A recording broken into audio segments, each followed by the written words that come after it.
నమస్తే సార్. నమస్తే అమ్మా. సో ఈ రోజు తమిళనాడే కాదు మొత్తం 5 రాష్ట్రాల్లో కూడా కౌంటింగ్ అనేది జరిగింది. సో పుదుచ్చేరి కానివ్వండి, అస్సాం కానివ్వండి, వెస్ట్ బెంగాల్లో బీజేపీయే వచ్చిందనమాట. దీని గురించి మీరు ఏమంటారు? బీజేపీ అంటే వెస్ట్ బెంగాల్లో రావటం కొంత వింతే. ఎలాగంటేనమ్మా అక్కడ దీది మమతా బెనర్జీ గారు ఎన్ని సంవత్సరాలుగా ఆవిడ జెండా పాతి తన రాజకీయాలను కొనసాగిస్తున్నారు. మనం ప్రత్యేకంగా చెప్పనవసరం లేదు.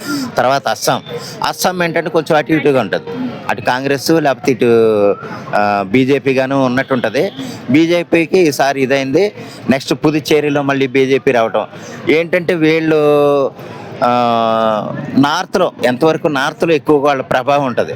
సౌత్లో ఏంటంటే కొంచెం అసలైన కొంచెం కూడా ఉండదు. అటువంటిది పుదుచ్చేరిలోను వెస్ట్ బెంగాల్లోనూ వచ్చిందంటే కొంచెం అనుమాన పడాలేమో అనుకుంటున్నాను నేను. గ్యాంబ్లింగ్ జరిగే ఉండొచ్చు. ఎందుకంటే వాళ్ళు చేసేది ఇప్పుడు బ్యాలెట్ పేపర్స్ అనుకోమ్మా కొంచెం పర్వాలేదు. ఓటింగ్ అనుకోండి, మనకు ఈవీఎంస్ మీద మనకి ఎంత ట్యాంపరింగ్ చేయొచ్చో కూడా ఈజీ అనమాట. నువ్వు దేనికి నొక్కినా సరే దానికే కనెక్ట్ అయిపోతుంది. ఆ విధంగా ఈజీ ట్యాంపరింగ్ చేయగలిగే ఏదైనా ఉందంటే ఓటింగ్లో అది ఈవీఎం మెషిన్సే. దానివల్ల ఏదన్నా కొంచెం ఇదైందో లేదో చెప్పలేం. కానీ ఓవరాల్గా అయితే ఏంటంటే ఏదైనా ఒక విజయం అంటే ఒక తమిళనాడు వరకు అయితే మనం గ్రేట్గా చెప్పొచ్చేమో, కానీ మిగిలిన బీజేపీ వచ్చిన ఏదైనా సరే అదేదో గ్యాంబ్లింగ్ అని మనకు అనిపిస్తుంది. ఎందుకంటే వాళ్ళు ఏం చేశారనో లేకపోతే ఇప్పుడు ఒక మోడీ గారు ఉన్నారండి, ఆయన ప్రధానమంత్రిగా ఉన్నారు.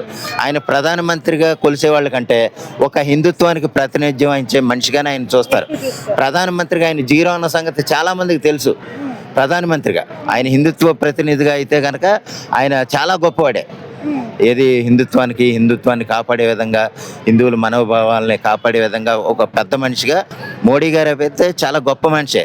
కానీ ఏంటంటే ఒక ప్రధానమంత్రిగా అయితే చాలా జీరో అన్న సంగతి, ఆయన చేసిన పనులే చాలా ఉన్నాయి ఆయన జీరో అని చెప్పడానికి. ఆ విధంగా ఏదేమైనా సరే ఈసారి బీజేపీ వచ్చిందంటే సరే ఓకే, ఎలా జరిగినా కానీ రాజ్యాంగబద్ధంగా జరిగిన దాన్ని మనం ఏం అనలేం కాబట్టి దానికి సంతోషించడమే. వచ్చినందుకు వాళ్ళకి శుభాకాంక్షలు తెలియజేయటం తప్ప మనం ఆక్షేపించడానికి ఏమీ లేదు. అయితే ఇప్పుడు కేరళలో కాంగ్రెస్ వచ్చింది కదా, కాంగ్రెస్ రావడంతో పినరయి విజయన్ సీఎం ఎవరవుతారు అని చెప్పేసి ఆల్రెడీ గొడవలు స్టార్ట్ అయినాయి. దీని గురించి మీరు ఏమంటారు? అది కాంగ్రెస్లో ఉన్న ఒకటి ఏంటంటేనమ్మా సంస్కృతి. అది కొన్ని సందర్భాలుగా అయితే గొప్ప సంస్కృతి. అది ఎలాగంటున్నానంటే అందరినే నాయకులుగా ట్రీట్ చేస్తుంది. ఇప్పుడు విజయన్ ముఖ్యమంత్రిగా ఉన్నారు కాబట్టి మళ్ళీ విజయన్నే చేయాలా, లేకపోతే కర్ణాటకలో సిద్ధరామయ్య ఉన్నారు కాబట్టి, శివకుమార్ ఉన్నారు కాబట్టి కొత్త వాళ్ళకి అవకాశం ఇస్తారనమాట. అవకాశం ఇచ్చి వాళ్ళని ముఖ్యమంత్రిని చేస్తారు.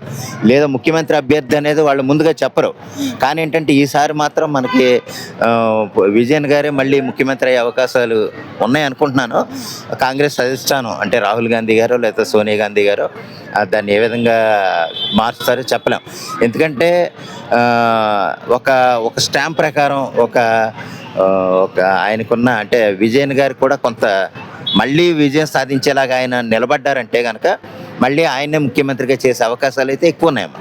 అక్కడ ఏది లోకల్ అసెంబ్లీ వాళ్ళు ఏం గొడవ పెట్టకుండా ఉంటే ఖచ్చితంగా అయితే విజయన్ గారు ఆయన కూడా కాంగ్రెస్ తరఫున ఒక ముఖ్యమంత్రి అయినందుకు కూడా సంతోషించాలి. నిజంగా ఏంటంటే ఇక్కడ మనం ఇప్పుడు బీజేపీ అనేది నిజమైన గెలుపుగా చెప్పాలంటే కనుక ఇటువంటి సౌత్ స్టేట్స్లో కూడా బీజేపీ వచ్చిందనుకోండి మనం గొప్పగా చెప్పుకోవచ్చు. కానీ నార్త్లోనే వస్తుందంటే ఏంటంటే సౌత్లో ఉన్న డబ్బులు అంటే ట్యాక్స్ రూపంలో వచ్చే రకరకాల డబ్బులు ఇవన్నీ కూడా దొబ్బాళ్ళు నార్త్ స్టేట్లకు పెడుతున్నారు కాబట్టి అక్కడ ఎలాగైనా వచ్చేస్తుంది. అది మామూలు విషయం. సరే ఏదేమైనా 3 రాష్ట్రాల్లో గెలుపొందారు కాబట్టి వారికి అభినందనలు. అలాగే సౌత్లో కేరళలో విజయన్ గారు కూడా మరొకసారి కాంగ్రెస్ తరఫున ముఖ్యమంత్రి అయ్యారు కాబట్టి వారికి కూడా అభినందనలు. అందరికీ నమస్తే. This is karate Kalyani.